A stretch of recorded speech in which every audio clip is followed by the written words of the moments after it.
Kaieteur.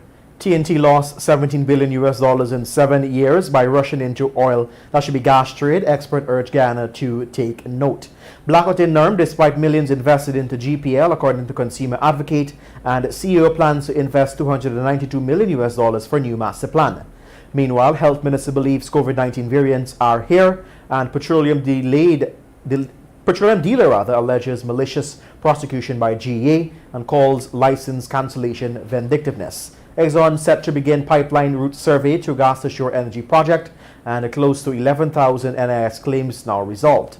Meanwhile, foreigner gets private security service license in 25 days, and local made to wait months and sometime even years. Stay tuned to stay informed. Guyana, have you heard of the resource curse? My name is Melina Harris and I'm a writer and journalist. I've been investigating the oil and gas sector and looking at the various impacts it's having on Guyana. Political, socio-economic and environmental changes are all happening right now. How will these changes impact you, and how can you hold your government accountable? Tune into Kaieteur Radio 99.1 and 99.5 FM at 6:30 p.m. this Monday, Tuesday and Wednesday to find out what the resource curse means for you. I'm in a rush. Digital got me in a rush. Driving style for the summer. Digital summer rush.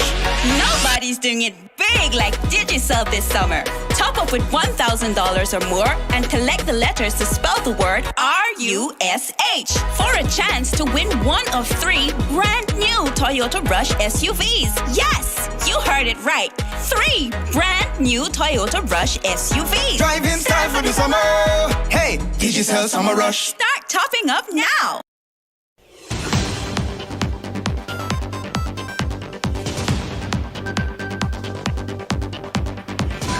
Welcome back. Thank you for joining us with your Monday, July 19th main newscast package. My name is Joshua Van Slykeman. Thank you for joining us.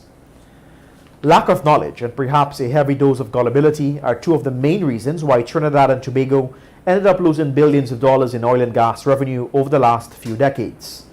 Expounding on this front during an exclusive interview, Trinidad energy strategist Anthony Paul shared that his home country took for granted the importance of learning everything it should about the trading of gas and instead trusted oil companies to sell their gas resources in a transparent and honest manner. Paul shared that as a result of this, the oil companies were able to funnel $17 billion into the pockets of its shareholders. He said that this money that the oil companies should have paid in taxes between 2010 and 2017 had Trinidad been a prudent manager. The expert was keen to note that this money could have been collected and used to clear a significant part of Trinidad's national debt, which stood at $22 billion during that time. Consumer advocate Dexter George last week stated that despite millions of dollars being invested into GPL, blackouts continue to be a norm in the country. He said that the situation is such that consumers are not getting at least 90% efficiency out of the money being spent. George made this comment last Friday during a Public Utilities Commission webinar.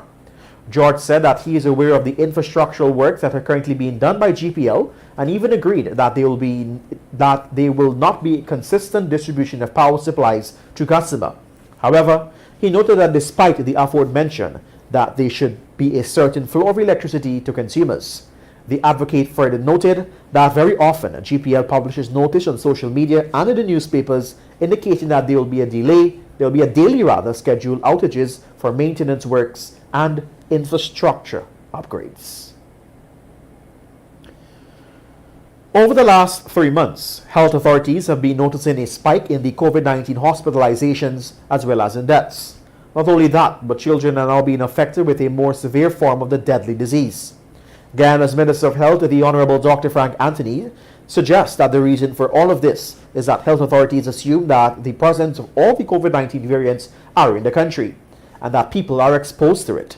Recently, countries such as the USA have been hit hard with a new variant of the COVID-19 virus, the Delta variant, which is causing high numbers of new infections being recorded there. Some variants of the COVID-19 are the Alpha variant, which was detected in the United Kingdom, and the Beta variant from South Africa, and the P1 variant that originated from Brazil, and the Delta variant from India. Dr. Anthony explained that these variants emerge and they became a variant of concern, and it is due to the fact that they are more transmissible. You're listening to us right here on Kaieteur Radio 99.1 and the 99.5 FM, and this is your main newscast. More news after the break. Stay with us.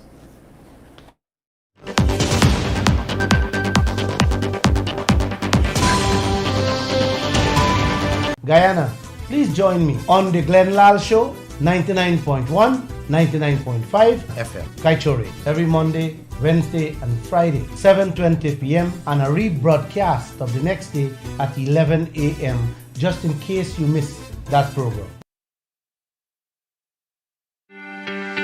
This is GHK Lal inviting you to join me weekdays from Monday to Friday on the National Outlook for commentary on a range of issues. Immediately after the 12 noon and 7 p.m. newscasts on Kaieteur Radio at 99.1 FM and 99.5 FM. Looking forward to you sharing in the conversation.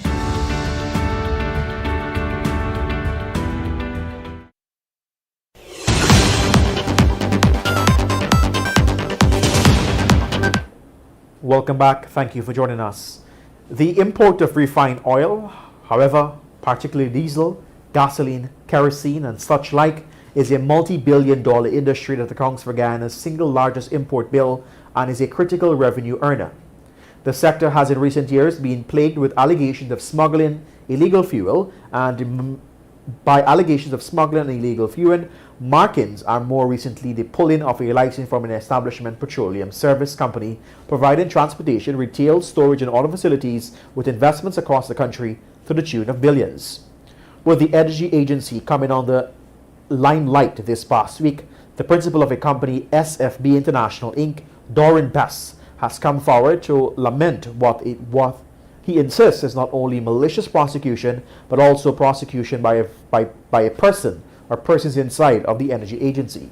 This, he posits, is since that his license was cancelled over an infraction that concedes over an infraction that he concedes should attract a minimum fine that he's willing to pay and move on.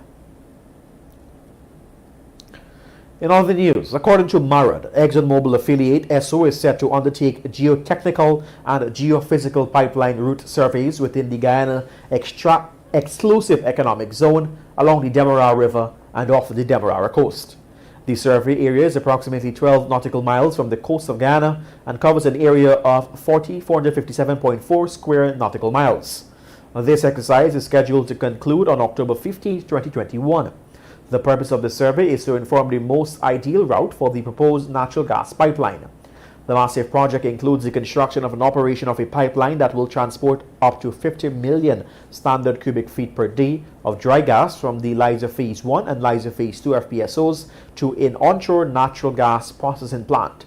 The project site lies approximately 23 km upriver on the west bank of Demerara and abandoned sugarcane fields. Some 11 months after the new board of directors of the National Insurance Scheme was appointed, about 11,000 claims from citizens have been resolved and efforts are underway to resolve the outstanding backlog. Minister within the Office of the President with responsibility for finance, Dr. Ashni Singh, said that on Saturday on the sidelines of an outreach activity at the Giftland Mall. This outreach was organized by NIS to meet with residents on the grounds and to listen to their concerns in relation to any issue they may wish to address with the scheme.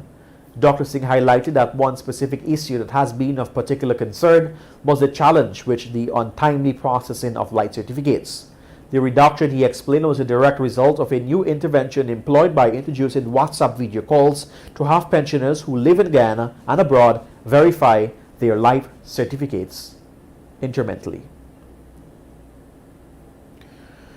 A local mining company has raised concerns after it discovered that another mining conglomerate headed by a Belgian national got approval for a private security service license in 25 days. Yet locals have to wait for longer periods, sometimes years, to receive such documents. We understand that it did not take much time either for the foreign operated company to receive permission to carry firearms as well. The representatives of the local company said that they were surprised when they heard of this because it took the Guyana Police Force more than a year to grant them approval. Permission for a private security services license is granted by the Commissioner of Police. According to Section 8 of the Private Security Services Act of 2009, the controlling authority, the Commissioner of Police, can grant or refuse to grant the license in 6 days. It is 12 hours 15 in Guyana and right across the Eastern Caribbean. It is time for your COVID-19 updates. Yesterday, the Ministry of Health reported that 3 more persons who tested positive for COVID-19 have died. As a result of this, the country's COVID-19 death toll has moved to 512. Further, the Ministry of Health, via its daily COVID-19 dashboard, have recorded 91 new COVID-19 infections, taking a total number of confirmed cases to 21,562. Presently, there are 13 patients in the COVID-19 ICU, 98 persons in institutional isolation, 1,105 in home isolation, and one person in institutional quarantine. To date, a total of 19,834 persons have recovered from the disease. Before we go wrap things up here, we turn our attention to page 7 of the Kaieteur News that is dedicated of being blunt. Different folks, different strokes. Guyanese workers are getting kicked around on pay conditions and benefits. First was AGM. The foreigners are so cheap that they give Guyanese workers different food. Second, there's another foreign group, GYSBI, paying Guyanese less for doing the same work. Third, there was Guyana Manganese Inc., ill-treating Guyanese workers and paying work on housing. What in the world is going on here? Why is government crippled and silent? Is this the kind of leaders Guyanese voted for? When are Guyanese going to say enough? Guyanese, it is time you stand up for what is yours. And with that, we've come to the end of your news package for today, July 19th, 2021. I encourage you to join us every hour for a news in capsule, and later on at 19 hours 1 for your third and final major newscast for today. Inviting you to head across to our website at kaiteuernewsonline.com for these stories and much more. I'm Joshua Van Sleckman. Have a great remainder of your Monday afternoon, encouraging you to practice social distancing and to wear your face mask. Coming up after this is going to be a short message on the oil and gas sector by publisher of the Kaieteur News, Mr. Glenn Lau, followed by your Monday, July 19th edition of the National Outlook with GHK Lau.